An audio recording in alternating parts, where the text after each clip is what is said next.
بسم اللہ الرحمن الرحیم۔ آج ہم ایک ایسی حدیث پر بات کریں گے جو گناہوں کے بوجھ اور امانت کی خیانت کے بارے میں سخت تنبیہ دیتی ہے۔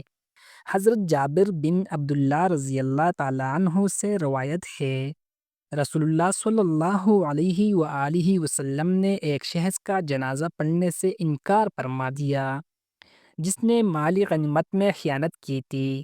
آپ صلی اللہ علیہ وآلہ وسلم نے فرمایا، تم اپنے ساتھی کی نماز جنازہ پڑھو، میں اس پر نماز جنازہ نہیں پڑھوں گا۔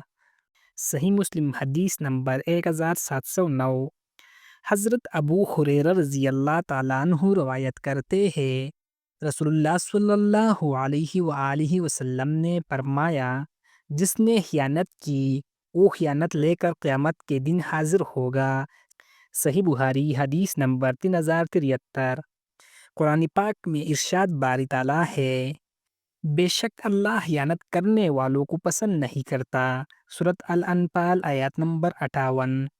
آج کے دور میں امانت داری چھوڑ دی گئی ہے، لیکن یاد رکھو، امانت اور دیانت مومن کی پہچان ہے، اور ہم عہد کریں کہ کسی بھی حال میں خیانت نہیں کریں گے۔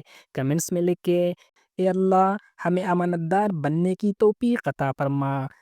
اور اگر ویڈیو پسند آئے تو اس نیکی میں حصہ ڈالیں، شیئر کریں تاکہ یہ صدقہ جاریہ بن جائے۔